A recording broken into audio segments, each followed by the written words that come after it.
Okay, welcome back to what is episode 6 of Aginspire, having inspiring conversations with people doing interesting things in agriculture, and that's the aim of the game. My name is Tommy Heffernan, and I'm a vet, and I've been very lucky to meet inspiring people throughout my career, and my next guest is one of those people. Few people I've met have the infectious enthusiasm for what he does as Joep Drissen. Good morning, Joep. How are you?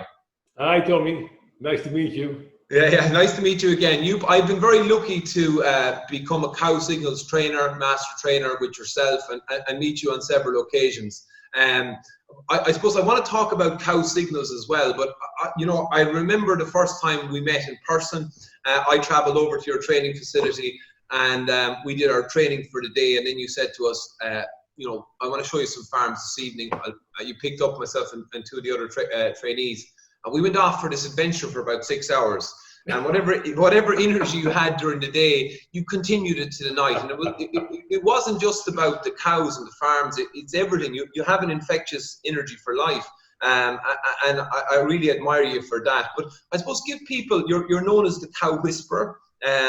Give people a little bit of a background about yourself, you. Well, thanks. Yeah. Well, thank you for all the compliments. I really have a big drive. They call me a cow whisperer. Some people say I got HD, ADHD. What do you call it? Attention deficit, hyperactivity disorder. Well, I'm typically hyperactive and sometimes a little bit chaotic, but I have a lot of energy. And they call me the cow whisperer, but actually I'm more a cow listener. So I'm looking and listening to cow behavior. And the cow whisperer was in the German press. They once said Kuhflüsterer is around. I did a big roadshow in Germany, and actually we're looking at cows and we really trying to understand what they think. It's like empathize with the cow, and some people call me the ambassador of cow welfare or the ambassador of the cow. And I think that's where it all started with. I have a passion for cows, and I have an agricultural heart. I'm a farmer's son. I have my own sheep. My dad was a sheep farmer, my uncle was a sheep farmer, I worked on dairy farms. And then I think, after vet school, these cows need something better than what they get. It's just not good enough. I was hoof trimming many lame cows as a vet in practice, and I think, this is not right. Some farms had no problem at all. Other farms had to come every week for a sole ulcer and had to glue some wooden shoes. And well, the Dutch are very used on wooden shoes, of course. So it was a nice job. But I was 2 years in practice as a vet, and then I thought, well, this is not going anywhere. I have to do something with more impact because people are not seeing it. And then we started, Jan Hooves and I, we're both vets, we're friends from vet school. And we said, he had the same idea after 2-3 years in practice. He said, I want to bring the knowledge further. I said, well, that's my idea as well. Let's bring it broader. And then we started cowsignals as a training in Holland. And after a year, it was so well accepted to say we have to bring this all over Holland to all the farmers. And then it was so well accepted. We said, well, let's bring it to all over Europe. And after that, we said, let's bring it to all over the world. And that's what we're doing now. We're now in 70 countries. But it's still scratching the surface. So I still feel that we're not really reaching enough people. I'm also a marketeer, and I think we need to do more than what we do now. For me, I mean, some people would say it would sound almost like common sense that, of course, you would try and understand the animal and build an environment for her that she's absolutely happiest in from a biological perspective and a behavior perspective. But for me, it wasn't common sense. I went through veterinary college, spent years. I didn't understand the cow until I did the cowsignals. But when I spoke to you before, what I thought was very interesting is the idea maybe was sparked in your head as a young vet student, earning a few bob, as we say in Ireland, or a few quid on summer jobs, doing farm tours. And you did notice that when you went to different farms on that some cows were lasting long times in the system, some farms were getting massive production.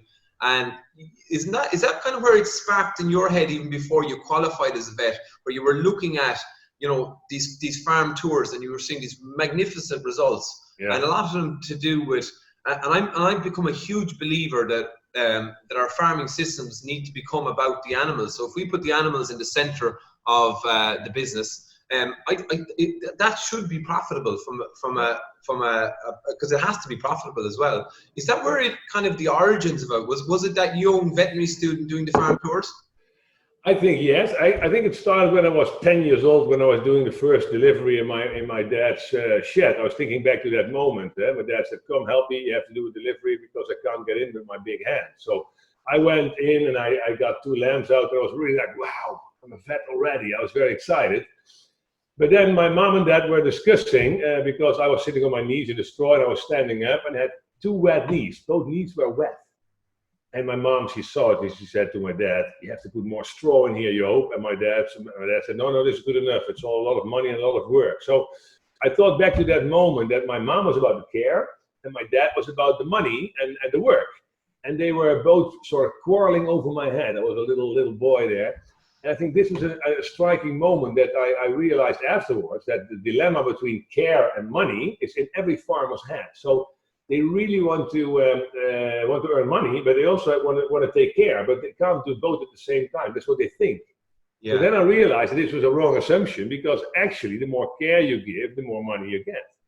And then I became a sheep shearer. I went a lot around the country doing a sheep shearing, and I learned to understand farmers better.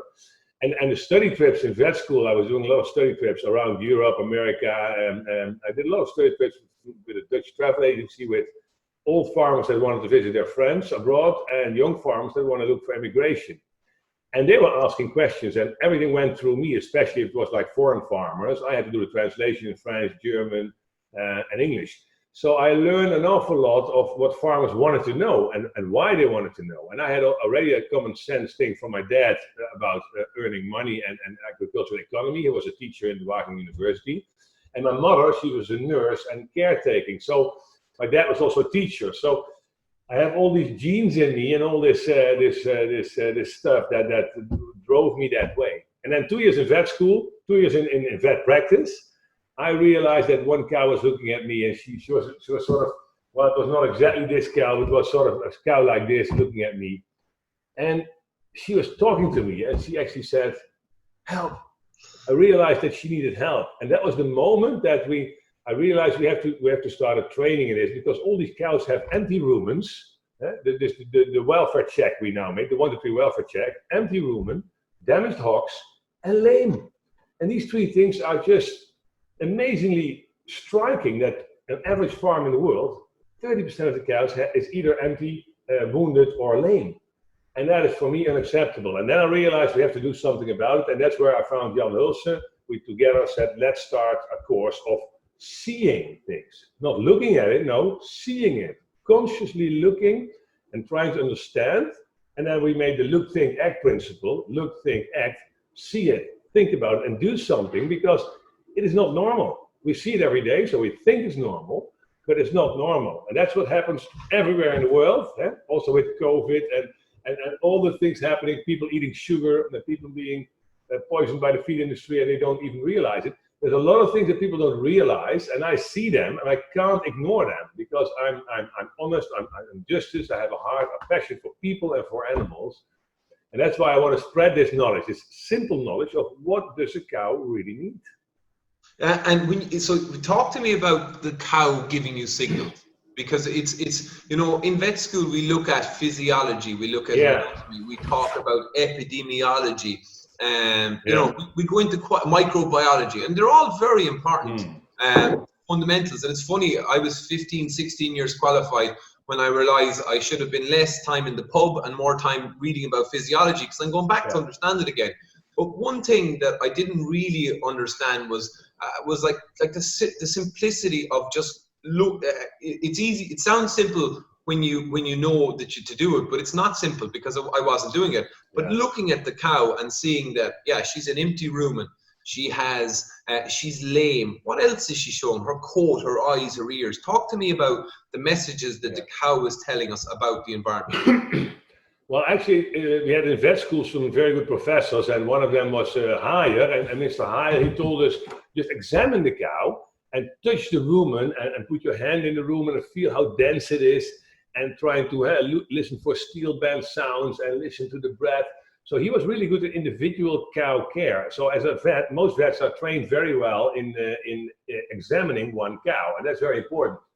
But we realized that we have to look at the herd, and that we have to look at the signals that the cows are showing of not being happy and not doing the right thing. For example, the standing cow. And that's what people don't realize. The waiting cow is a wasting cow. The waiting cow is a standing cow, not doing anything useful. And you won't see them in the field. So we were comparing it with the field. And in the field, the cows are all resting or all grazing. And you don't see hang around cows, only the single cow, and that's on the lookout that stands up and she's looking out in the distance. Is there any threat coming out to us? But otherwise, they're all at the herd behavior, all eating, all resting.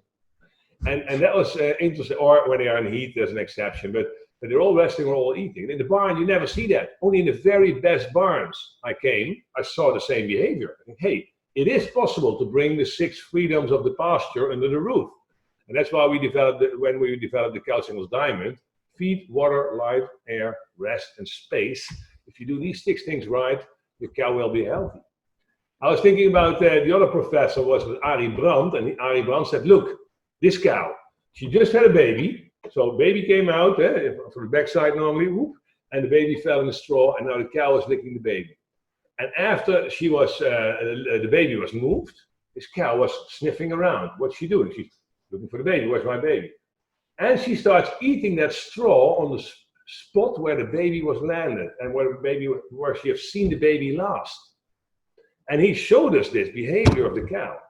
And we were discussing it with a group of vet students, and we said, hey, that's actually very interesting. So that took 10 years, but 10 years later, we launched the concept of the cuddle box, that we have to use this power of nature, that we can actually pull the baby out on top of the feet, let the cow lick the baby and eat the food, the food that you put on the baby. And after the baby is gone, the cow will eat like a maniac, because that smells after the baby, and that's where she's looking for, and that's what she's eating. So using the power of nature to do what is right.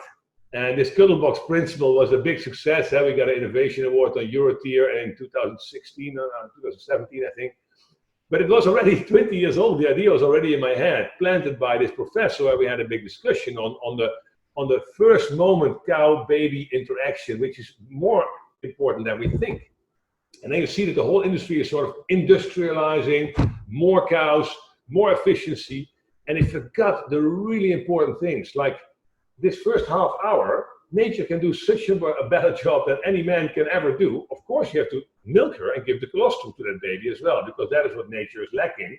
And the Holstein genetics, they don't have the excellent care for the baby anymore, or they have 50% milk fever and subclinical, 50%, and they have weak calves and slow calving, you know how it goes. So in the end, they don't get enough colostrum if you leave them together. You can still leave them together for 24 hours, but the first half hour is crucial. And after that, we can maybe split them up for all kinds of efficiency reasons. But you can't beat nature, and that's the main thing. Live colostrum from the mother within a half an hour is such a simple thing that only 1% of farms is organized well enough. And there's big money involved. If you talk about all the effect, what comes after, it's just amazing that people still don't do this. And I'm struggling to reach enough people with this message. It's just life is a struggle, they say, but it's a slow process, 70 countries, but I'm only scratching the surface of the very best vets, the very best feed advisors that come to my training, because they think they know everything already. And I really like your statement after 16 years vet school. I got a lot of people here from 10, 20 years experience, and they're like, wow, you opened my eyes. The best farmers, the best vets, the best herd managers, they come here and they say, wow, this is really useful. And that keeps me going. What you just said to start a session with, the compliments, the excitement of the people, when I open their eyes, they see what I see, they can do a better job as an advisor, and that's what keeps me going. You mentioned you had ADHD and that enthusiasm and energy, but how do you maintain that energy? Because it is difficult to do. Is it the passion you have for what you do, Joep? Is it the cows? Is it you have a clear understanding of why you're doing what you're doing? Look, we all have to make a living. You have a family like me, that's part of it. But you meet it's very seldom you meet people that are that energetic and passionate about it, connected with what they do. because that connection in itself brings people with you. You know, it just brings people along. You could be talking about, you talked to me when we traveled around that night about the history, the local history, and I was equally as interested as your approach to history as you were cows, because you're interested and you're passionate. But how do you maintain that passion and that interest? And how have you maintained it for so long? Yeah, that's actually a good question. I think I always had 3 A's: action, actie, afwisseling, and avontuur. That was my statement, my slogan when I was in vet school. Action, afwisseling is diversity, and avontuur is adventure. So action, adventure, and diversity. And then I got a girlfriend. I was 9 years together with the same girlfriend. Thinking, hey, where's the diversity? It was the same woman for a long time. And I think, well, all my action and adventure comes now from traveling and going abroad and meeting people.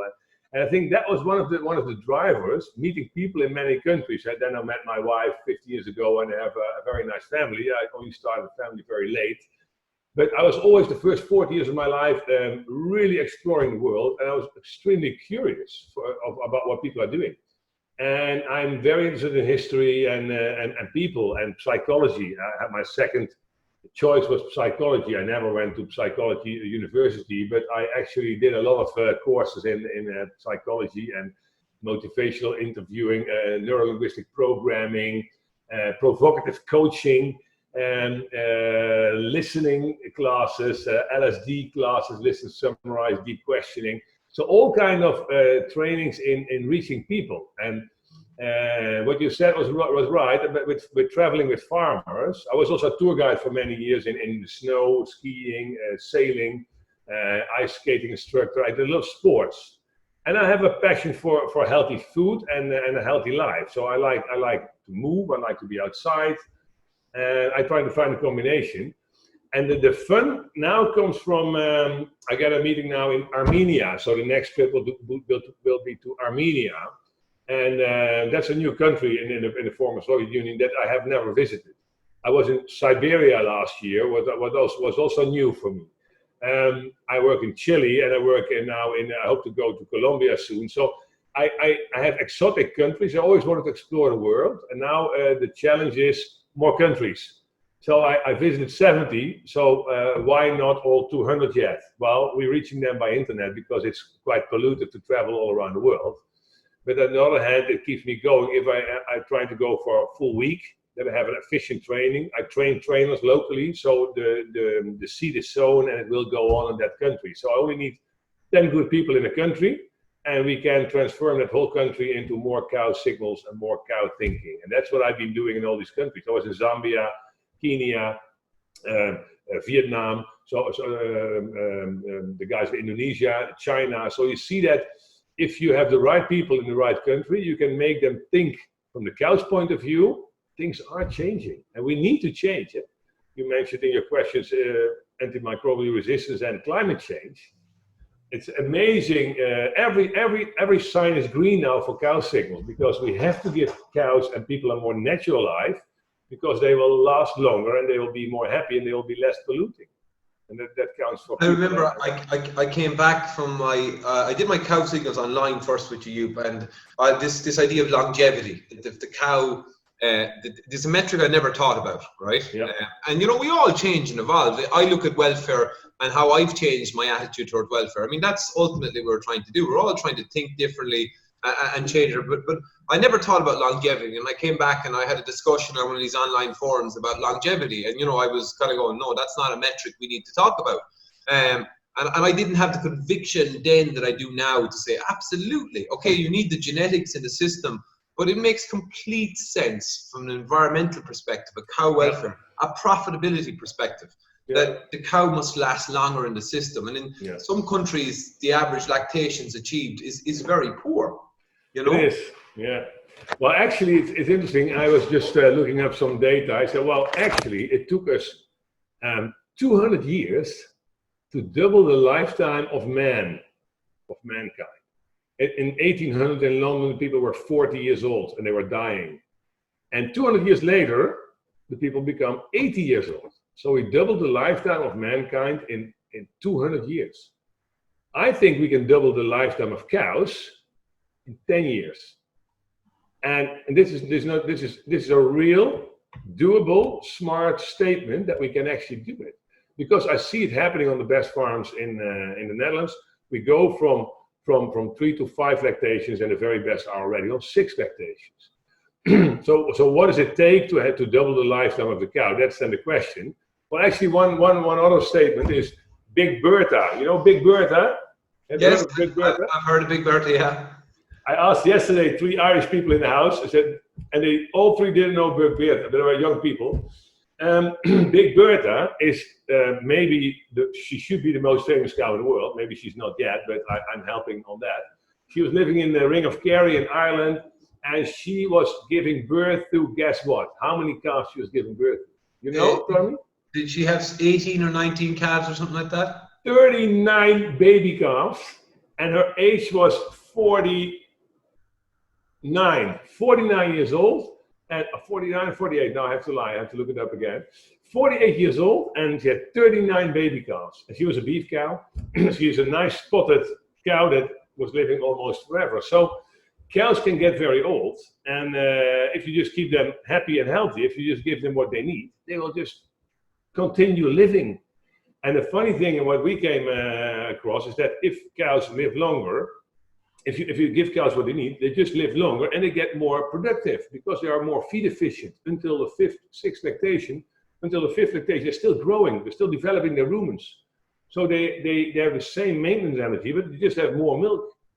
And that was striking results from the statistics. You can just have a lot more milk from older cows than from young cows. And it's proven now by the best farms in the Netherlands, and that we design. I have a building team that's our separate company, VetVice. They're doing a lot of building design, and cowsignals does the trainings and consultancy. But the building is essential because cows don't get what they need.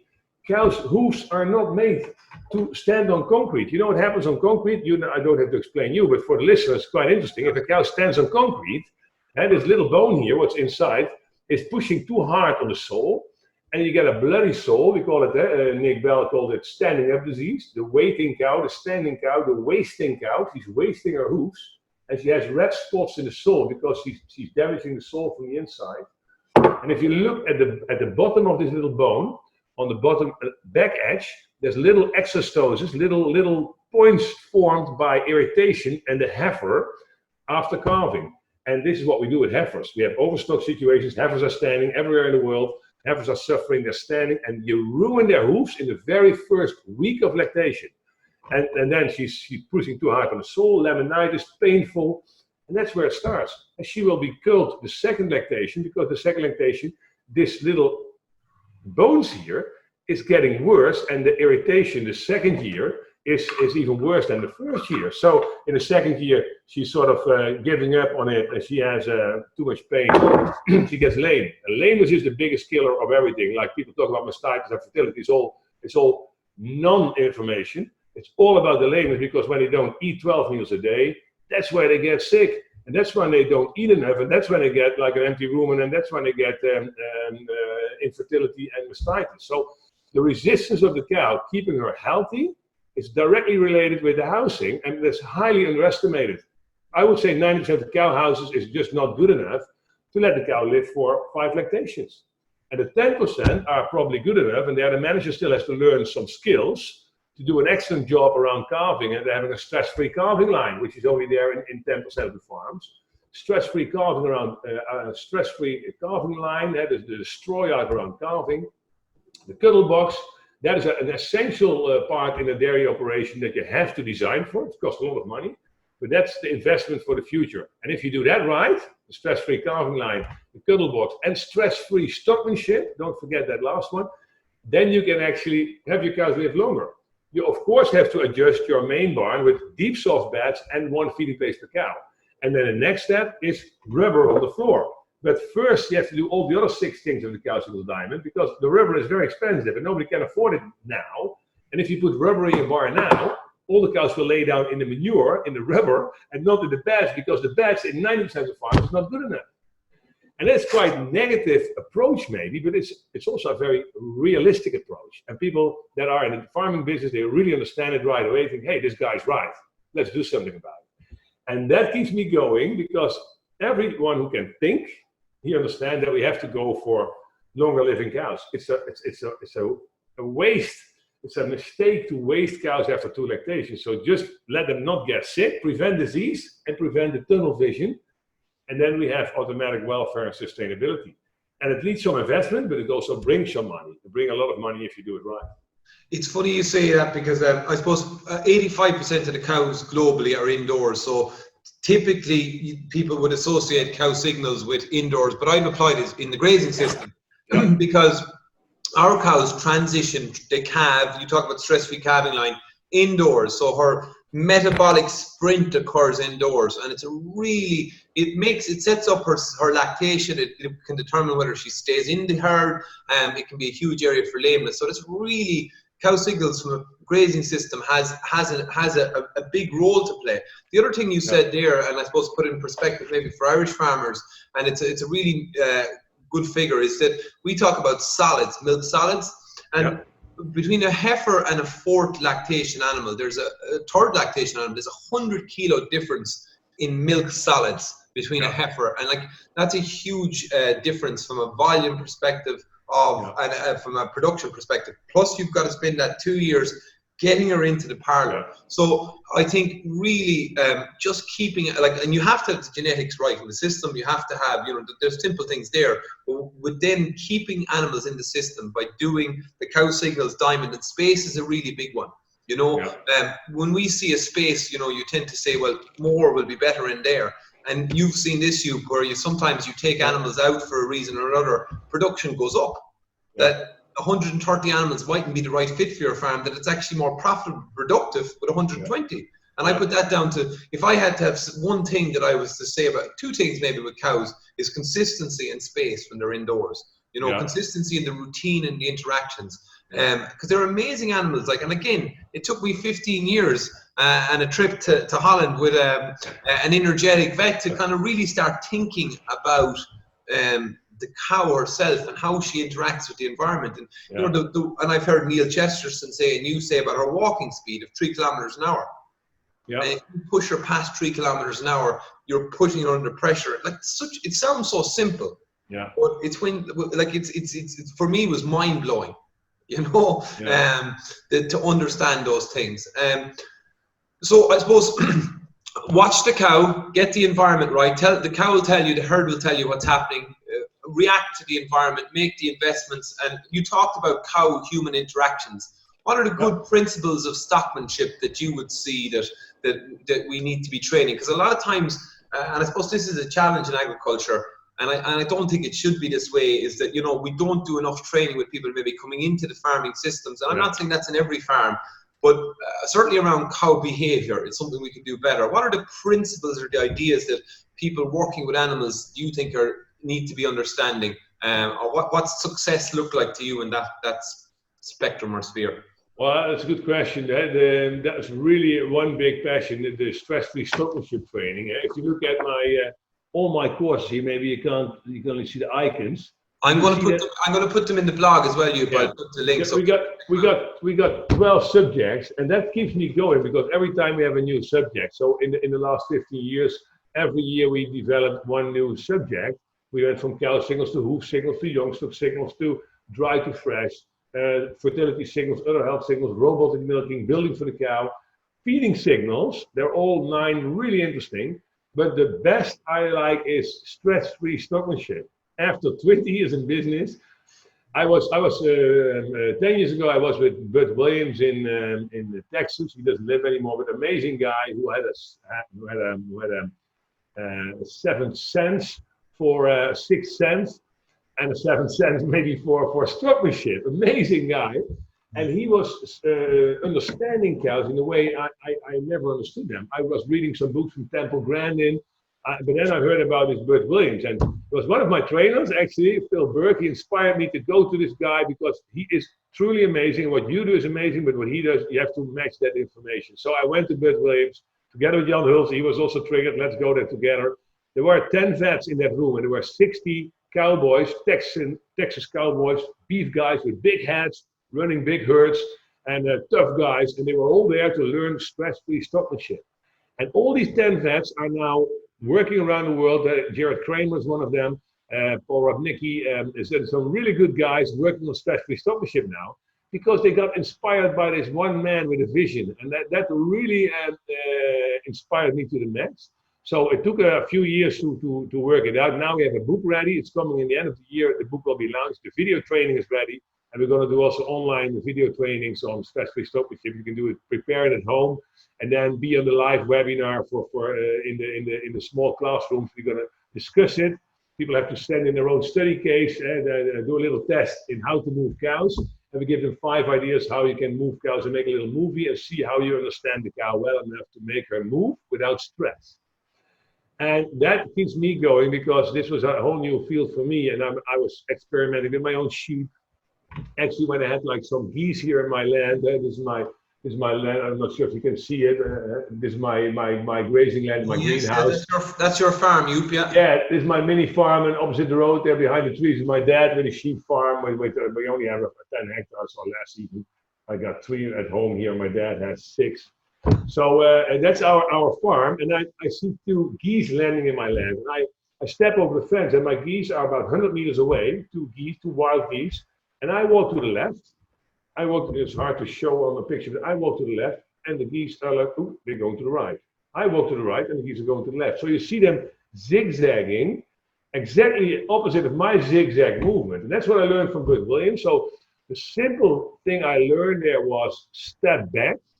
The moment you see a reaction of the cow, step back to release the pressure. And that's what you said about 3 kilometers per hour or 5 kilometers per hour. The cows walk slow, and the men walk faster. And the moment you come into the flight zone, you stress the cow. You raise the cortisol levels, and accidents happen. Cows trying to get away from you. They start running away. They don't look at the floor to see where they put their front feet, and they just stumble over chains, holes, stones, scrapers, so they ruin their hooves. Every time you chase a cow, unknowingly, because people do it, 95% of people does this every day, it's wrong.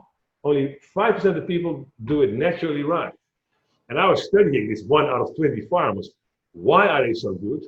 How are they doing it? And how can we teach the rest of the world? But these are the calm farmers, patient farmers, and they know what they're doing. They step back, they wait for the cow to stand up, and then they walk behind the cow on her own pace. So you make her move by your body language. The moment they react, you step back to reward the cow. And most people in the world forget to reward the cow for doing the right thing. And the cow is so much smarter in body language than people. I'm doing a lot of people signals and body language with people to learn how you can better persuade and better convince and better help the farmer to make the right decisions. It's motivational interviewing and asking the pain question, rub in the pain, provocative coaching, all the things you can use to make somebody move. And that's why we're trying to train our master trainers in the 4-day training. How do you move a group of 10 people around the barn? How do you move them in the future? How can they move their management to a top level or to a better level? And 1-to-1 is very interesting, but 1-to-10 is even more interesting. So looking at the body language of the cow, this was the number 1 thing, step back. And the other one is the zigzag movement, that you can steer them in a 90 degrees angle away from your movement. So if you move this way, the animal will move this way. So if the gate is on the corner here, well, you start moving this direction, you do zigzag. And you just walk at the edge of the flight zone of the cow, you just walk past the edge of the flight zone. And when one cow is moving in the right direction, and you can move this way, and you move this way, and the cow is moving in this direction, you can move that way.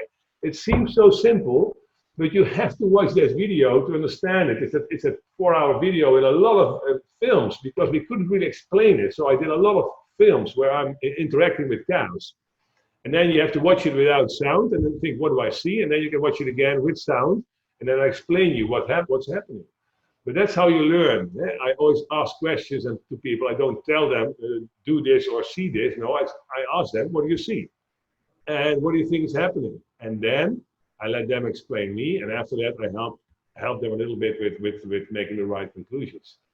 So it's I think that is really one of the big things of stress-free stopmanship. And there's 5 more things in stress-free stopmanship that you have to learn to never stress your cows. And one of them is train your young stock that you're the boss and you're the friend. I'm your leader and I'm your friend.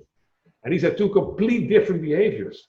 And some people freak out in petting animals. That's not the right thing either, because then they walk over you. And you have to keep a certain respect for them, or you have to learn them to respect you as well.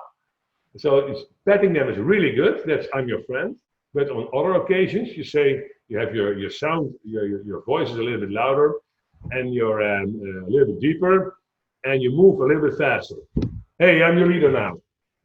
Please move this way. It reminds me a little bit, Joep, of my wife giving me advice on being a good parent, and I have to. That's a skill that I have to get better at. I've a couple of last questions for you because I've taken up your time. You're a fascinating character, and I mean, as I said, your enthusiasm is palpable as well at all times. But training people, and you mentioned psychology and behavior, and I actually have a similar interest in behavior and psychology because we all almost know what we should be doing. You know, the world is very simple in, farming, life. You talk about leading a healthy life. We all, it's all very simple, but the doing of it and the change of your behaviors is extremely difficult. You've been training people for a long time, and I think what I thought was interesting about your training center, from an agricultural perspective, was it was different.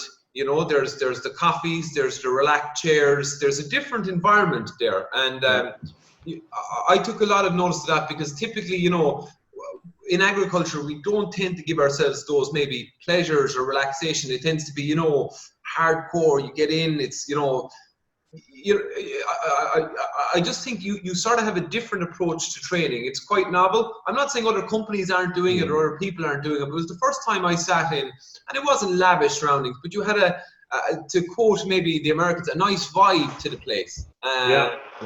So you have a different style, and I really think that's the way we need to be going with agriculture, with all types of training. That you don't have to be rough, tough, and So talk to me a little bit about how your knowledge and training and what your thought process has been around that, because you definitely have a unique way of doing it. Yeah, that's true. When we do it here, then you have the top quality, because there's 2 things. You come out of your comfort zone, so that's why I have a lot of forums here. I got 3 groups of Chinese top managers here last year. And the whole farm, they sent the whole management team, all of them, in 3 batches. So it was amazing. The 3,000 cow farms, and they were getting 3 people from every farm, every time, 3 times in a row, and they were inspired here. And they are really right. These Chinese are very smart. They also say we have to have 1 feeding place and 1 bed per cow. So they are sort of already accepting that. Only 2 row barn systems are built in China. But they also invest in training, and they come over here. So I'm quite surprised. 2 things they have to do. Come out of your comfort zone, come to the Netherlands, because then you learn more. I learned everything outside of Holland, and I was ashamed to have people in the Netherlands 20 years ago because there was nothing to see. And the best farmers were abroad, often also Dutch farmers, but also local farmers. They're doing something completely different. I learned everything outside of Holland. That was the most of the things. Then we came back and brought this information back, and we built the best barns in the world. So now we have the best barns to show to the world. So if you now come to Holland, you see the most sustainable, most highly labor efficient systems in the world. We have the 2 and 3 robot farms, or 4 robot farms, and 1 or 2 people running it. And in a 40-hour work week, 2 robots, 120, 150 cows, 1 man doing it. And that's what you can see now in the Netherlands. So if you come to the Netherlands, you get the effect of being abroad. You learn more abroad than you learn at home, because there's different systems, different ideas. Secondly, you come in my environment, and that's like that's my wife saying, she's really good in design and cooking. So we really want to give people the pleasure of having a lounge corner, excellent coffee, a really nice atmosphere where learning goes automatically, where there's always directly friendship and connection. And this beautiful place in the middle of nature here in the Netherlands, it's excellent. Then we have the best farms to show you as well. Let me show you also an average bad farm with highly overstocking rates, but also how it should be. So the good bad idea. Also in my lectures, it's always like good bad, good bad. And these three things together probably will move people, I guess. Yeah. I'm glad you recognize that as a quality as well. The little luxury it's a very important thing that I think sometimes, you see, so you watch other industries and what they do around training and stuff like that, because it's important to learn from different. And no, they don't always get it right, and sometimes it can be a little bit fluffy. People holding hands and sharing this and doing that. Tree hugging. How far can you go? I'm not saying it's right or wrong, but I am saying maybe in agriculture we can let down we can soften up a little bit. We can relax and maybe show our true colors. It doesn't have to be 100 miles an hour. It doesn't have to be. Maybe macho is the wrong word, but and that probably comes into a whole different zone in agriculture.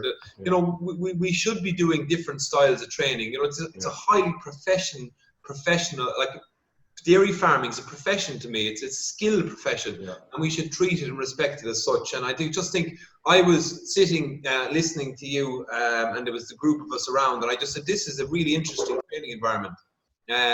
The food was lovely. Your wife, the food was lovely and all that. But it was just something that sparked in my head that we shouldn't be afraid in agriculture to look at different ways of training and not look at training as in 5 hours of intense lectures. And I just think you have a nice style to you. So continued success in that. Just I suppose to finally finish up, Joep, on when I started cowsignals, it was happy cows, happy farmers, and happy consumers. And now it's happy cows, happy farmers, and a happy planet. And I think the happy planet is bringing the consumers and the environment together. Because ultimately, no business, and we're both involved in agriculture, is dependent on marketplaces and the connection with people.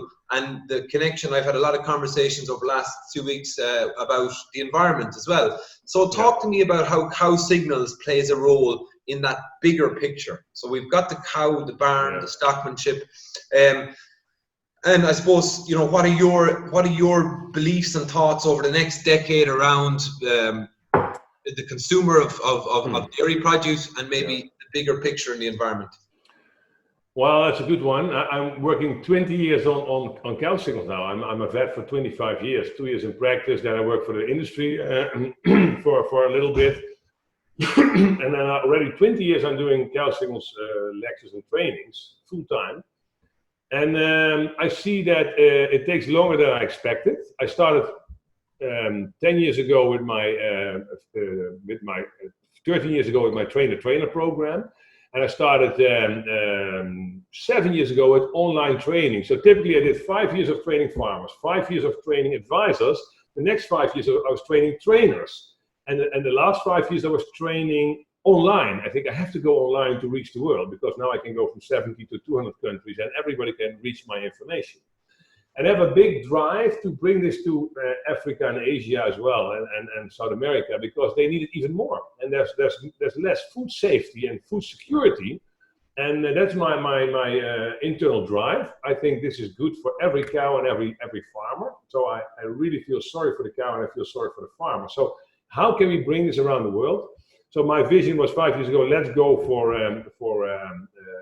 online training. And I was 5 years too early, because only after 5 years people start realizing, oh yeah, that might be a good modus. And now with COVID happening, more people are sitting behind a computer to learn. And we can reach a big effect with our online trainings. I ask the same questions. I trigger people with online. And after seeing this message, maybe you get inspired. But online, we can do a lot. And in the virtual classroom, we can make it almost real. And then, of course, if you want to become a master trainer on cowsignals, we want to see you live in the Netherlands, where we go to 3 or 4 farms together, where I really show you even a lot more secrets of successful dairy farming. But where it's going is one example is here. There's a package from France, and it says in French, it says cowsignals trained. So we are training now the first 200 farmers that have the welfare milk for 40 cents per liter. They get 7 cents extra per liter, according to the normal 33 cents milk price. And they have to do pasturing the cows. So they find pasture, non-GMO concentrate, genetically manipulated organisms, and trained by cowsignals. And that's interesting because they are online trained and some live support as well. But we online train 200 farmers now to understand cow signals. And I think that's where it will go, because I see that cow signals is not just nice or green. No, it's an essential tool to drop the environmental pressure 50%, to drop antibiotic 50%, antibiotic use, and to double the lifetime of cows. And it's possible with cow signals, young stock signals, and stress-free stockmanship. And these 3 trainings will be compulsory in the future for every farmer, for every vet, and every feed advisor. But I might be dead by then. It can take another 10 years. And I was focusing on this. I was almost get busted with my company because I'm investing because I believe in my dream. But you see that it's very difficult to make people do what you want. So the psychology is a big question. How can you move people? And that takes the right skills and the patience that I don't really have. So I have now a commercial director that is trying to get the message across in all the dairy companies, because they have the power and the money to make every farmer learn. And the farm project in America, we work together with the Pro Action in Canada. We are promoted as the welfare trainers. And we see that more and more people find us, but still it's scratching the surface. I reach 200,000 people in the world with live training, and there are 10 million out there. So I have 2% now. And if you want to have a movement, you need. I'm a marketeer as well. You need to have 10%. You need a few innovators, but then you need the early adapters. And the early adapters are still asleep. Like, that is all the vets in Ireland and in Europe, they're all still asleep. I have quite a few vets from Ireland and England, actually, more than other countries in the world, that come to cow signals. So Ireland and England are ahead in this. It's quite amazing. The welfare awareness is bigger than in most countries, together with Switzerland. Switzerland, England, and Canada, that's where I have the biggest landing of cow signals. And the rest of the world, Norway also, but the rest of the world is still scratching the surface. They think, oh yeah, whatever, we don't need it. But people don't understand, if you double the lifetime of the cow, that you have like half the young stock needed, and that the cow's getting more efficient, more feed efficient. And if you have half of your young stock, you have more space in the barn, or you have more attention per individual animal, and it can be ready at 23 months instead of 27 months, which is the average in Europe, 27 months. So 4 months of eating and shitting and no producing anything but methane and ammonia. So that is the misunderstanding of oh, let's get a new cow in. And then the story in America is like, oh yeah, sometimes I can have a replacement heifer for €1,000, and I can sell my kill cow for €1,000 or $1,000. So it's the same, let's swap them. Well, it doesn't cost me anything. Well, that's what they think. But if you swap them, you're losing 3,000 liters for the next year, because the old cow will give you 3,000 liters more than the beginner. And then they try to balance that by, oh, push more concentrate in. Let's see how far we can push the heifer, maybe because she can also give 10,000 liters. And then you see the misunderstanding, because then she's ruined in one lactation. Or 20% of the heifers, I was thinking about your name, heifer Nan, 20% of the heifers are actually ruined in the first lactation. 20% in Europe, we are losing them. And shocking results about calf losses. So again, young stock rearing, young stock signals, cow signals, and stress-free stockmanship, they should become compulsory for the farmer, or they should be highly invested on.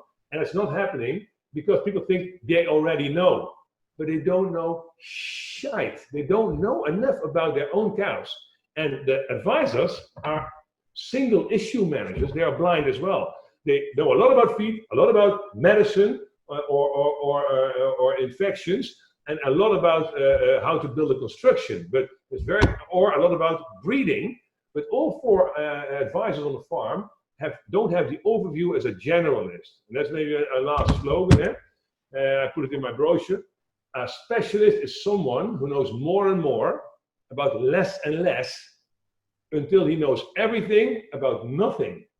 So you keep focusing as a specialist, but you have to open your eyebrows, open your eye flaps. You have to have a broader scope. And with a broader scope, you can balance these things: feeding, housing, breeding, management, economy. If you have an overview, hey, wait a minute, 1 more hour resting is 1 liter of milk. Whoa, 1 more lactation is 20% more profit. So there's big money involved if we can keep cows longer, and then we have to find the bottlenecks. And that's like lean management. People give it new names all the time. Toyota invented it. We were doing 25 years of lean management with cow signals. Feed, water, light, air, rest, and space. What is the weakest spot? Let's start over there. And that's why we designed the 1 to 3 welfare check and the welfare assessment. There's a 100-point scoring model. Are you close to 80 or are you close to 60? Well, there's big money involved. Every point more in the cow signals welfare score is in the cow signals welfare assessment is more profitability. So it's a quick tool for advisors to see where they are standing.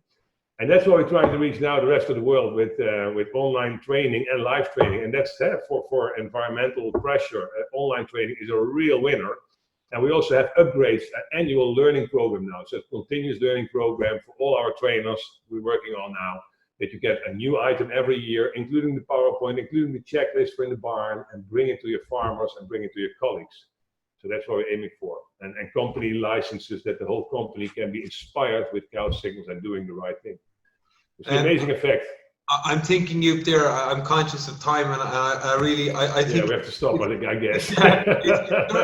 It's so fascinating to talk to you. I think people will even. It's nothing like meeting in real life to get that infectious enthusiasm, but people will get that from you. And it's interesting. I've only done 6 of these, but some common themes come up, and maybe it's my cognitive bias of picking people that are that way inclined. But curiosity is a big one. Passion is a big one for people that I find inspiring.